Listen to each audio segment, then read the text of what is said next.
On va passer à la deuxième séquence. La forme. Oui, on va rentrer dans le fond, là, vous voyez. Votre projet économique, Marine Le Pen, votre projet est-il crédible? On accueille François Langlais.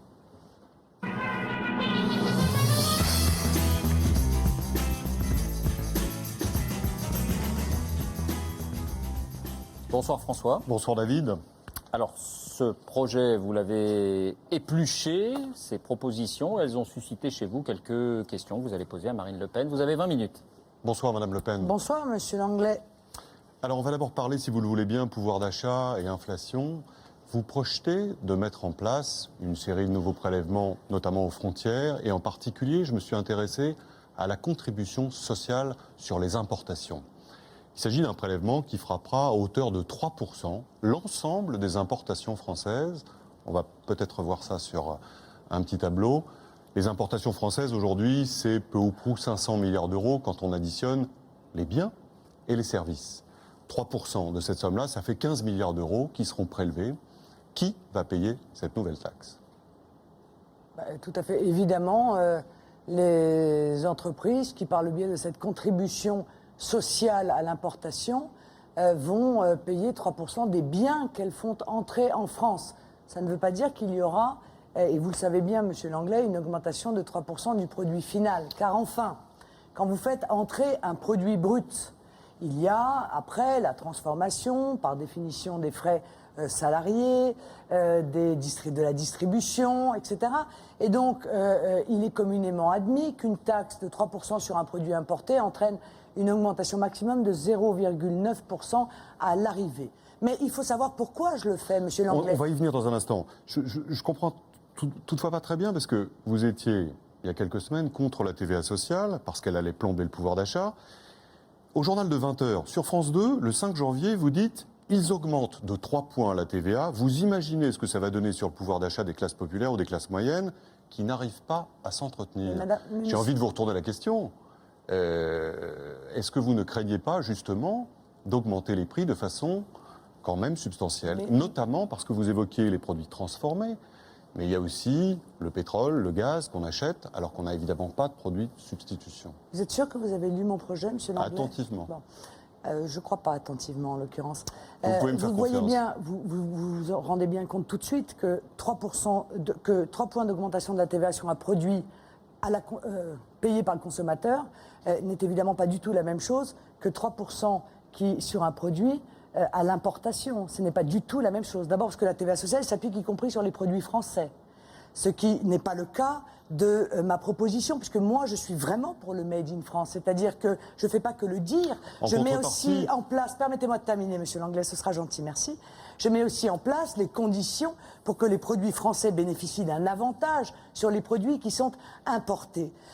Et donc, 3% sur le produit importé va arriver au bout de la chaîne à 0,9% d'augmentation. Mais il n'y a qu'un malheur, c'est que vous ne dites pas pourquoi je fais cette contribution sociale. On va y venir, non, mais on voit pas très bien pourquoi.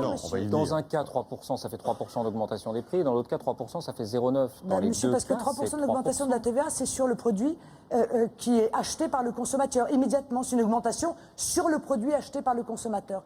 Alors que moi... Taxe sur la valeur ajoutée, c'est la valeur ajoutée de l'entreprise. Par exemple, le prix du t-shirt représente peut-être 10% du prix final auquel il va être vendu. Car enfin, celui qui va importer le t-shirt, il peut le modifier, il va le transférer dans un réseau de distribution, il va probablement le mettre sous carton, il va le transporter, il va, etc., etc., etc. Voilà, donc ça n'a strictement rien à voir. Les deux techniques n'ont rien à voir. Alors, mais j'aimerais pouvoir dire tout de même pourquoi je fais cette contribution sociale à l'importation. Je fais cette contribution sociale à l'importation. Je suis contente d'ailleurs que vous admettiez mes chiffrages, Monsieur Langlais, puisque ça va effectivement rapporter 74 milliards pour pouvoir financer... C'est 15 milliards d'euros par an. Oui, sur 5 ans. Vous ne le dites pas, donc je vous le fais préciser. Vous disiez 75 milliards. Sur le quinquennat. D'accord, sur 5 ans, non, c'est ce qui va... Précision utile, voilà. Sans dire, va mieux en le disant. Voilà, d'accord, ça va mieux en le disant. Et donc, ça me permet de financer l'augmentation de 200 euros des salaires nets par la prise en charge de la part salariale des cotisations sociales. Quel était l'objectif? Quel est mon objectif? Mon objectif, c'est que ça permet d'augmenter les salaires nets jusqu'à 1,4 fois le SMIC sans augmenter les charges sur l'entreprise, comme c'est le cas pour le SMIC, pour l'augmentation du SMIC. Or, il y a beaucoup de petites entreprises en France qui ont bien du mal, beaucoup de TPE qui sont les fournisseurs d'emplois, beaucoup de PMI et qui déjà, si vous voulez, ont le niveau d'eau qui leur arrive au ras des narines. Là-dessus, juste une précision, Madame Le Pen, s'il vous plaît. Sur les juste comptes. une précision de chiffres. Mais avant de la précision, il faut que j'aille au bout quand même juste de ma phrase. Parce que, si vous voulez, il y a quand même une question de chiffrage qui est importante. Je voudrais qu'on regarde juste un tableau qui reprend en partie ce que vous dites sur l'utilisation que vous comptez faire de cette fameuse contribution sociale sur les importations. Vous dites, on va augmenter de 200 € par mois tous les salaires compris, en gros, entre 1 300 et 2 000 €. J'ai fait le calcul. Il y a 8 millions de personnes concernées. C'est le graphique suivant qu'il faut voir. C'est le graphique suivant. 8 millions de personnes concernées, quand on fait la multiplication, on arrive à 20 milliards de dépenses, alors que vous n'en avez que 15 grâce à cette contribution sociale sur l'importation. Tiens, où trouvez-vous c'est étrange, monsieur les 5 milliards Langlais, je ne vous ai pas différentiels entendu faire ce même calcul quand Nicolas Sarkozy a proposé de donner 1 000 € par an à chaque salarié. 7 millions, il a dit. Moi, il m'apparaît quand même que ça ne fait pas 4 milliards, ça fait 7 milliards. C'est juste moitié moins. Mais non, ça, je remarque que moi, quand ça me concerne, Madame Le Pen, on si regarde vous êtes ça notre à la invité, si vous calculette. m'écoutiez avec D'accord. attention, vous m'auriez entendu Non, non, ce mais matin je- critiquer ce dispositif qui a été présenté Oui, non, mais hier pas le soir. chiffrage. En l'occurrence, Pas le c'est votre chiffrage. chiffrage que je mets en cause. Et je vois une différence de eh bien- 5 milliards entre 15 Eh bien- milliards de recettes eh bien, et 20 milliards de ben dépenses. non, monsieur, parce que je crois que vous faites un calcul brut. Mais je pense que là, à mon avis, tout le monde décroche, une fois de plus. Hein. Décidément, je ne sais pas si c'est de votre faute ou de la Je mienne. ne suis pas sûr, mais Madame si, Le je Pen. pense que tout le monde va ça décrocher. passionne les gens de savoir Parce que, comment monsieur, vous pouvez quand on augmenter augmente- alors que vous n'avez pas d'argent. Mon objectif, monsieur Ou pas Langlais, assez, c'est en tout cas. d'augmenter le pouvoir d'achat des Français. Vous ne pouvez pas, monsieur Langlais, sur un certain nombre d'autres télévisions, considérer comme absurde la technique qui consiste à imposer aux Français une austérité drastique, de la même manière qu'on l'impose aux Grecs, hein, et dont vous avez dit vous-même que c'était totalement stupide. Absolument. Et être en désaccord avec un autre projet économique qui consiste à donner du pouvoir d'achat aux Français. Et vous savez, la Grèce et la Pourquoi France, c'est pas tout à fait pareil. Il y a Oh, un nous certain sommes, dans nombre de les mêmes, différences. nous sommes dans le même escalier, monsieur Langlais, pas au même étage Écoutez, encore. certainement pas sur la Mais- même marche. Mais ça va Et probablement. heureusement pour la France, Ça va d'ailleurs. probablement, en l'occurrence, pas tarder, d'autant que vous savez que la situation de la Grèce nous impacte directement, puisqu'on nous demande de venir à son soutien, et ce sont des centaines de milliards pour lesquels Est-ce qu'on pourrait nous rester nous sur la engageons. question Bon. Donc, 15 milliards contre 20 donc, milliards. ce que je considère, c'est que l'austérité qui est appliquée par le gouvernement. Vous ne répondez pas, Marine Le Pen, sur la différence entre les Non, mais 15 et les monsieur, 20 milliards. Excusez-moi, mais moi je suis en train de vous parler de mon projet pour la France. Alors je veux bien que je vous dise, monsieur Langlais, encore une fois, qui m'a vendu mon rouge à lèvres, qu'est-ce qui compose mon rouge à lèvres, quelle est l'adresse Mais c'est sérieux, des là, Marine ouvrières Le qui ont Pen. composé mon rouge C'est à On lèvres. parle de dépenses et de recettes. Oui, monsieur, bien Pas sûr. de rouge à lèvres. Oui, mais quand on augmente le pouvoir d'achat, il y a des recettes induites, vous êtes d'accord, et notamment quand on augmente les petits salaires. Pourquoi? Parce que, hélas, et je le regrette, une grande partie des salaires, lorsqu'ils sont jusqu'à 1,4 fois le SMIC, sont dépensés dans la consommation. On ne peut pas, ils ne peuvent pas, ces Français-là, investir, ils ne peuvent pas s'acheter un toit pour le mettre sur leur tête, ils ne peuvent pas investir dans des petites PME. Et donc, il y a des retours sur ces 200 € que vous n'avez pas calculés parce que vous avez fait un calcul Bon. brut. On non, passe j'ai à fait à la sortie de l'euro et à la Écoutez, dévaluation. Justement, sortie de l'euro, c'est le cœur de votre programme. Vous dites, on va dévaluer. D'ailleurs, vous donnez des chiffres, 10%, 20%, au fond, c'est pas très bien, c'est normal d'ailleurs, parce qu'au fond, ça sera les marchés qui décideront. On n'a quand même jamais vu une dévaluation annoncée à l'avance. Il est quand même tout à fait probable que le lendemain de votre élection, le capital, l'épargne des Français, fiche le camp et traverse les frontières parce que c'est parfaitement légal aujourd'hui. On peut très bien déplacer son argent de façon à le protéger contre une dévaluation. C'est-à-dire que les épargnants français, qui évidemment ont amassé le fruit de leur travail, n'ont probablement aucune envie de le voir déprécier. Est-ce que vous allez mettre en place, oui ou non, un contrôle des capitaux au lendemain de votre arrivée au pouvoir? Oui, je peux le faire, de manière provisoire. Oui, je peux le faire. Mais on nous dit que c'est impossible de sortir de l'euro. C'est évidemment des bêtises. Attendez. C'est des problèmes techniques. Ma question Rappelons portait qu'il n'y a sur pas le si contrôle longtemps, d'échange. il y a des pays comme la Tchécoslovaquie qui se sont séparés. Chacun des pays Mais a c'est pas ce qu'on préparé dit, Marine Le Pen. une nouvelle monnaie. Madame Le Pen, je L'histoire monétaire est jonchée d'unions monétaires qui se défont et qui se font. Mais c'est pas la et c'est question. probablement ce que nous allons voir dans les années qui viennent. Je suis très flatté que vous François me lisiez avec Langlais, autant 1er d'intérêt. novembre 2011, BFM Business. Je suis très flatté que vous me lisiez avec beaucoup d'intérêt. Je voudrais juste que vous répondiez à ma question, qui ne concernait pas spécifiquement ce point. Le contrôle d'échange est inévitable, vous l'avez dit. Ça veut dire que les 22 millions de déplacements à l'étranger des Français, 22 millions par an, seront désormais soumis au contrôle, à l'autorisation éventuelle par l'administration des finances. Monsieur, de manière provisoire, mais si je propose cela, c'est Non, mais marrant c'est quand même important à que vous dire vous pour les perdiez- Français. Ça veut dire que si vous arrivez au pouvoir, Non, ils ne monsieur, pourront plus c'est- sortir non. de leur pays Non, sans avoir non, l'accord de Bercy. Non. Vous faites exactement ce que fait le système en permanence. Vous cherchez en réalité Ah, vous à me faire citez peur aux Français. Ah bah écoutez, Vous cherchez à leur faire peur par tous les moyens, parce que vous cherchez à défendre un système, Madame un Le Pen, modèle. vous me citez. Je peux C'est la terminer preuve que je phrase, ne dis monsieur pas que Langlais des bêtises. Est-ce que je peux terminer mais la je vous en prie. Vous cherchez à leur faire peur parce que je veux changer le modèle économique. Et je suis la seule à vouloir changer ce modèle économique. Je considère que le modèle qui nous a été imposé, le modèle du fédéralisme européen, le modèle du mondialisme, le modèle de la prise en main du pouvoir par les finances et par les marchés financiers, est un modèle écarisseur des peuples. Qu'aujourd'hui, nous sommes lancés... On est un peu dans la littérature, pardonnez-moi. Non mais monsieur, écoutez, je suis désolé, monsieur Langlais. Monsieur Langlais. On cherche à Moi, comprendre les non, mais modalités les gens de ne peuvent cet pas autre modèle, comprendre, Marine Le monsieur. Pen. Ça n'est que ça. On cherche à comprendre les modalités Non, mais de d'abord- cette non, alternative. mais monsieur, si les Français ne savent pas où je veux aller, Mais vous l'avez déjà quel dit. est l'intérêt de savoir si je tire un bord à droite, si je tire un bord à gauche, si je ramène un peu les voiles, si je Revenons, lève Madame le Le Pen. phoque?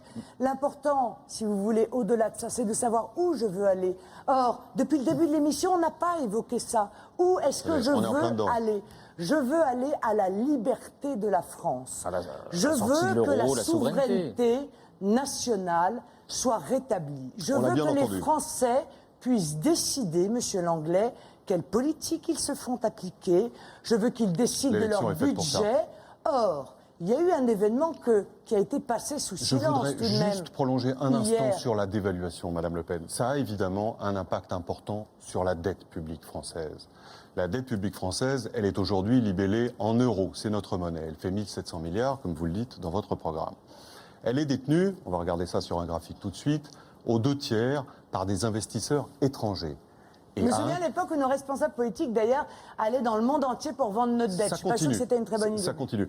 Aux 2/3, c'est des investisseurs étrangers, européens pour la plupart, et à 1/3 seulement français. Vous dites dans votre programme, ces investisseurs étrangers, évidemment, ils vont perdre sur leur capital lorsque le nouveau franc dévaluera par rapport à l'euro, puisque de facto, ils auront des nouveaux francs. Je vais les indemniser grâce aux avoirs détenus par les banques en zone euro. Mais les Français, ceux qui détiennent de la dette française, les épargnants qui l'ont accumulée dans leur plan d'assurance vie, par exemple, rien du tout. Vous indemnisez les étrangers et pas les Français. Non, monsieur. Attendez, c'est littéralement dans votre Mais programme. évidemment que non, monsieur Langlais. Enfin là, je suis vraiment... Le fonds souverain là, du je suis un petit Qatar, peu- les là, très fonds de honnêtement, pension. Je suis quand même un tout petit peu inquiète. Hein. Alors, allez-y. Rassurez-vous. Non, mais là, je suis un petit peu inquiète. quand Allez-y, même. on vous écoute. Parce que la dette qui est détenue par les Français, ils ne perdront strictement rien, monsieur Langlais, pas un centime. Puisque vous savez bien que je veux Dévaluation, une Madame Le Pen. Dévaluation. je veux une parité, 1 franc, 1 euro. Ils ne perdront rien. Monsieur Langlais, en 2000... Un en franc, 1 euro, 2002, vous ne dévaluez pas à ce l'euro- moment-là, Madame Le Pen, je ne comprends monsieur- pas là. C'est monsieur, moi qui suis un en peu inquiet tout 2002, d'un coup. l'euro valait combien de moins qu'aujourd'hui? Ah, mais ça n'a rien à voir, Madame Le Pen. Il valait 30% Mais à de l'époque, moins nous étions dans la zone euro qu'aujourd'hui. comme aujourd'hui. Là, vous dévaluez le franc au sein de la zone euro. C'est deux mais situations c'est qui un ne sont pas du tout nouveau comparables. franc, vous savez oui, ça. entendu. Mais si vous voulez, D'accord. vous dévaluez le franc et pas l'euro. Donc, vous ne Bon, pouvez écoutez, pas monsieur comparer. Langlais, vous aurez rempli votre rôle. Alors moi, je vais vous parler de ce qui se passe maintenant. Parce que croyez-moi, il n'y aura aucun Non, mais Madame problème Le Pen, c'est avec normal ceux de qui nous répondre aux tiennent de questions. notre dette à l'étranger. On va négocier ça. Le seul objectif que j'ai, monsieur Langlais, c'est de préserver les Français. C'est de les sauver du désastre annoncé. Mais pas leur C'est de épargne. les mettre à l'abri de la crise. Vous ne Par préservez conséquent, pas leur épargne, Madame Le Pen. ne sera absolument pas touchée, puisque s'ils ont 10 000 euros sur leur compte, eh bien, ils auront 10 000 nouveaux francs, et comme la baguette vaudront qui valait 20% 1 moins. euro vaudra 1 franc, il n'y aura donc aucune différence pour eux. Mais la réalité d'aujourd'hui, monsieur Langlais, Je me suis amusée à additionner l'ensemble des milliards promis depuis 2 ans pour sauver la Grèce. On a le premier plan de sauvetage à 110 milliards, le deuxième à 130 milliards, 15 milliards supplémentaires qui vont être nécessaires et probablement 140 milliards d'annulation de dettes privées pour les créanciers. Au total, on arrive pour sauver ce pays à 400 milliards d'euros qui vont être déboursés. Ça me touche beaucoup. François Langlais, BFM TV. Mais vous me parlez de la Grèce à chaque fois. Bon. Je vous interroge sur la France. Tout ça pour vous dire, monsieur Langlais, que c'est aujourd'hui aujourd'hui que la dette augmente. C'est aujourd'hui que les Français ont vu augmenter la dette en 5 ans de 500 milliards d'euros. Je sais bien. C'est aujourd'hui qu'avec les différents plans de renflouement et notamment le vote hier du MES, dont il faudrait quand même parler, monsieur Langlais, c'est tout de même pas rien. Eh bien, on s'est engagé au nom des Français, sans qu'il y ait aucun débat, à des sommes qui sont des sommes absolument folles. Est-ce que vous ne voulez pas qu'on revienne à votre programme, Madame de Le Pen ? faillite dans laquelle nous sommes? Et non seulement nous sommes engagés à payer des sommes folles, mais de surcroît, nous sommes engagés à créer un FMI européen.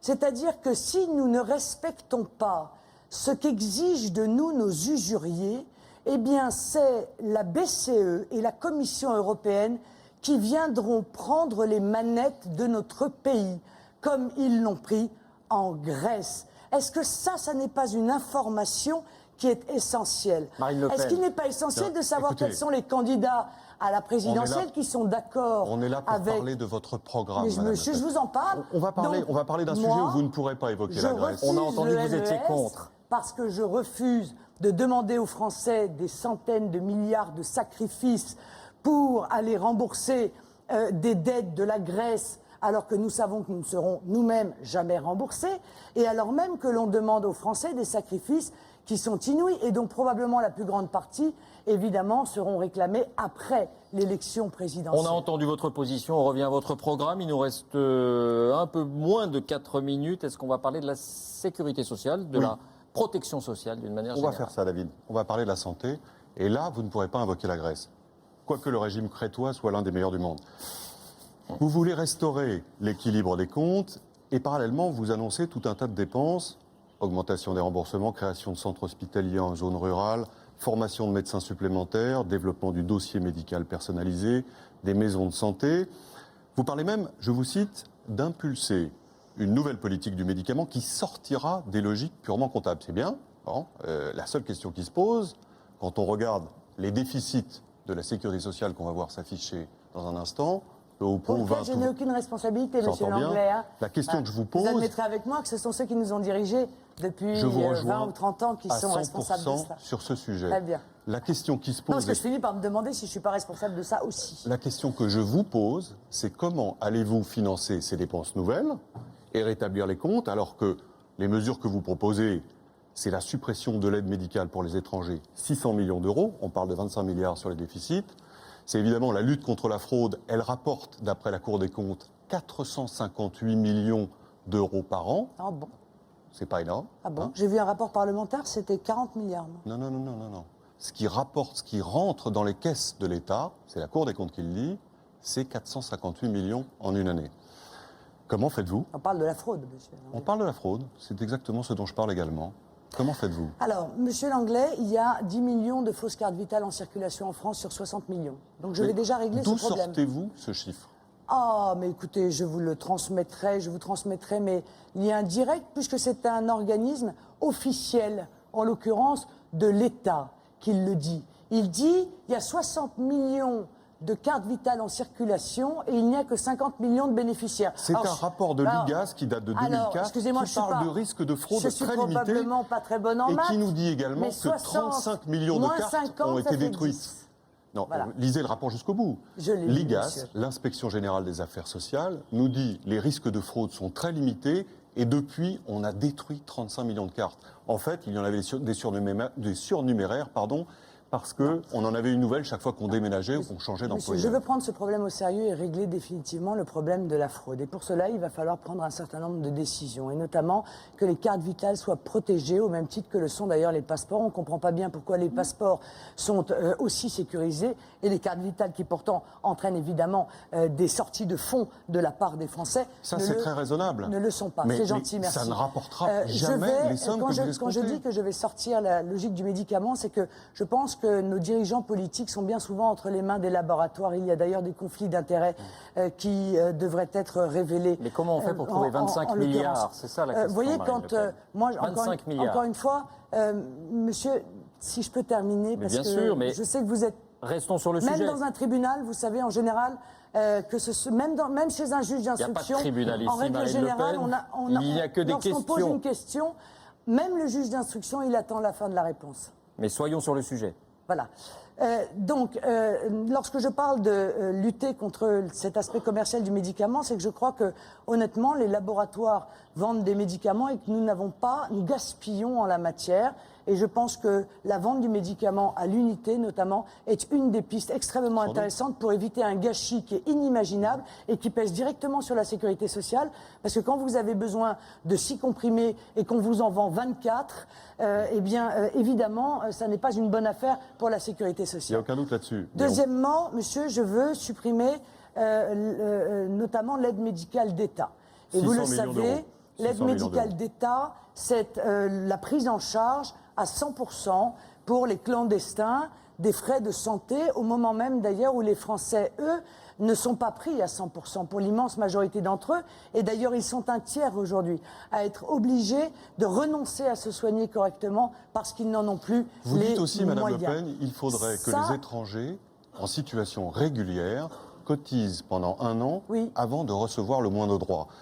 Ça bute quand même sur une petite contrainte secondaire, c'est le Conseil constitutionnel, qui dans une décision du 22 janvier 90 stipule clairement qu'il y a égalité de droits en matière de droits sociaux entre les étrangers en situation régulière, bien évidemment, et les Français. Comment vous allez faire? Vous savez, il y a toute une série d'aides sociales que je vais supprimer aux étrangers, y compris en situation légale dans notre Le pays. Conseil constitutionnel Par vous conséquent- l'interdit. Oui, monsieur, mais je vais changer la Constitution, je vais faire un référendum. Un référendum, vous savez, je vais demander aux Français, parce que je trouve que changer la Constitution sans demander l'avis des Français, c'est scandaleux. C'est ce qui a été fait par Nicolas Sarkozy. Vous me direz, on leur avait demandé leur avis au référendum de 2005, et Nicolas Sarkozy a trahi, lui et le Parti Socialiste. Mais dans votre La programme, parole- vous dites, vous parlez de la Permettez-moi de terminer Constitution. ma phrase, monsieur Langlais. Je vous assure que les gens qui nous regardent sont sûrement très intéressés, peut-être par ce que vous dites, mais aussi par ce que je dis. Je n'en doute Parce que, en rien. voyez-vous, ils vont avoir le choix non pas entre M. Langlais et Marine Le Pen, mais entre Marine Le Pen, M. Hollande, M. Sarkozy. Et donc, ils ont besoin de savoir, de comprendre ma pensée pour pouvoir se faire est là une pour ça. opinion. Ils ne peuvent pas comprendre ma pensée si vous me coupez la parole toutes les 2 secondes. On vous écoute. Voilà. Donc, je vais proposer aux Français la modification de la Constitution. Il n'y a pas d'ailleurs que dans ce domaine. Je pense qu'effectivement, les Français ont le droit d'avoir des droits supplémentaires dans leur pays par rapport aux étrangers, y compris en situation légale. Nous n'avons plus les moyens aujourd'hui de prendre en charge une politique certes généreuse, mais qui est une générosité qui n'est plus possible compte tenu de nos déficits, compte tenu de notre dette dont nous parlions tout à l'heure et qui ne cesse de s'aggraver. Donc, par exemple, les allocations familiales, je les réserverai, par exemple, aux Français, comme il y a déjà un droit de vote qui est réservé aux Français. Encore, Mais comme Madame un Le Pen, certain nombre d'ailleurs si- d'emplois si je puis me de la permettre de vous fonction poser une publique question sont également pour vous faire réservés répondre. aux Français, sans d'ailleurs que ça choque qui que ce soit.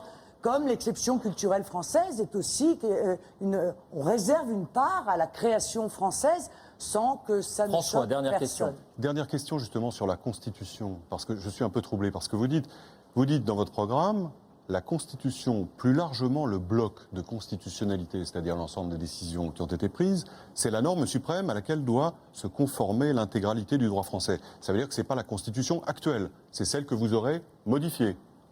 Oui, bien sûr, monsieur Langlais, oui. Ça me paraît évident. Oui, je vais introduire un certain nombre de modifications constitutionnelles. Vous savez que j'entends introduire dans la Constitution, la République ne reconnaît aucune communauté pour pouvoir lutter réellement contre le communautarisme, non seulement celui qui se développe dans le public, mais également celui auquel sont confrontés les chefs d'entreprise qui sont dans le privé. Vous savez, sur toute une série de propositions que je fais, monsieur Langlais, les Français sont d'accord avec moi sur la mise en place d'un protectionnisme intelligent national, Oui, aux vous dites frontières toujours ça, c'est nationales. protectionnisme raisonnable ou intelligent, comme si on pouvait faire un protectionnisme bête. Mais Oui, ça s'appelle l'autarcie, par exemple. Ça, c'est ouais. idiot. Vous voyez, Quand bon. on met des droits de douane et puis qu'on taxe à 3% toutes les importations, on n'en est pas très loin. Parce que, entre parenthèses, ça veut quand même Oui. dire qu'on sort Il y a du qu'un traité malheur, unique. monsieur Langlais, c'est que ça, c'est votre position. Mais les Français, Oui. eux, ils sont pour majoritairement. Vous voyez, ce que vous Ça, c'est considérez vous qui le comme dites. stupide, peut-être d'ailleurs vous les traitez de stupides, puisque eux, ils sont J'aurais jamais d'accord et dit vous, ça. vous ne l'êtes pas. Bon. Le scrutin Mais va départager eux, en cette l'occurrence, question. ils sont d'accord. Le retour de l'âge légal à la retraite à 60 ans, ils sont d'accord. L'augmentation de 200 € du salaire net, ils trouvent que c'est une bonne proposition. Oui, la seule chose, c'est votre taxation des financement, tout importations, ils trouvent que c'est une bonne proposition. La priorité pour l'accès à l'emploi et au logement social aux personnes de nationalité française, ils sont d'accord avec cette proposition. La réduction de 5 ans de l'immigration légale de 200 000 entrées à 10 000 entrées par an, ils sont d'accord avec cette proposition. Vous devriez lire d'ailleurs un grand quotidien du Nord qui disent qu'ils sont d'accord dans la grande région Nord-Pas-de-Calais, là où ils souffrent le plus de ces problématiques, à 70% en moyenne avec ces propositions. Vous voyez donc, à un moment donné, même si M. Langlais n'est pas d'accord, Non, mais il vous c'est pose son des opinion. questions, Marine Le Pen. Madame Le Pen. L'important, Ce que je pense n'a c'est de aucune redonner la importance. parole au peuple. Parce que Merci, vous êtes François. un sachant, vous êtes un expert. Mais Mais des surtout experts pas. comme vous, monsieur Langlais, Surtout pas. il y en a eu plein depuis 30 ans. Et des experts comme vous, ils se sont toujours trompés. Bien. Alors, experts en chômage, experts en déficit, Je note experts quand en même que dette. vous lisez Sûrement. avec attention mes éditoriaux, ce qui me fait plaisir.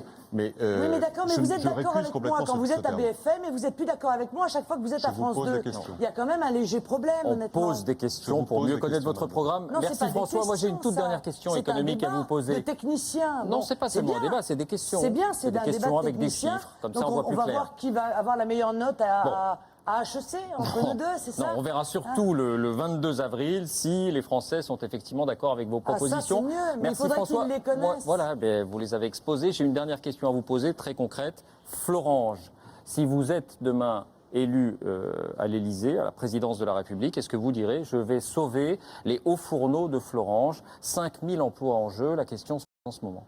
Oui, alors ça, c'est exactement la manière de faire de la politique, effectivement, de Nicolas Sarkozy. Moi, je vais leur dire, je vais sauver vos emplois parce que je vais arrêter de vous mettre en concurrence déloyale avec des pays à très bas coût de production qui nous font un dumping monétaire, un dumping social, un dumping environnemental. Je vais, avec les chefs d'entreprise français, dans le cadre d'une planification de la réindustrialisation, organiser avec eux la réindustrialisation de la France. Je vais arrêter l'immigration parce que tout à fait évidemment, l'objectif de l'immigration, c'est non seulement de peser à la baisse sur les salaires, mais comme on pèse à la baisse sur les salaires, c'est d'essayer de trouver des gens qui admettent des salaires avec lesquels aujourd'hui on ne peut pas vivre dignement. Mais sur Ce qui Florange. est un bien mauvaise manière que l'on fait en réalité aux Français. Mais sur Florange. Oui, mais monsieur, vous voyez ce que je veux dire, c'est... Non, mais c'est une question précise. Oui, c'est une question précise. Qui appelle mais une réponse assez comme moi, précise. si vous voulez, je n'ai pas dans mes amis des grands patrons du CAC 40 à qui je peux claquer mais je reformule les doigts la question. pour leur dire, est-ce que... Pour voir si je vous ai bien Arnaud, compris, monsieur, Marine Le Pen, pour voir si je vous ai bien compris. Est-ce que tu peux venir sauver telle J'ai bien usine parce que compris. comme ça me permettra de gagner les élections. En taxant l'acier qu'on nous importons, vous pensez que ça pourrait suffire, par exemple, pour refaire de Florange des hauts fourneaux compétitifs? Mais c'est tout à fait, en tout cas, ce que font les États-Unis pour protéger leur marché. Donc peut-être les États-Unis ont tort, comme d'ailleurs l'ensemble des pays d'Amérique du Sud, qui ont mis en place un protectionnisme intelligent, qui leur permet aujourd'hui de tordre les multinationales, d'ailleurs, qui viennent forcer, mettre des usines au Brésil, mettre des usines en Argentine, parce que les gouvernements brésiliens et argentins disent, écoutez, nous, ce qu'on veut, c'est sauver nos emplois. Par conséquent, vous voulez venir vendre des iPads, mais vous allez construire l'usine et c'est ici que vous allez les fabriquer. Nous, on fait exactement l'inverse. Nous, on accompagne Renault pour ouvrir une usine à Tanger et encore, on s'en félicite.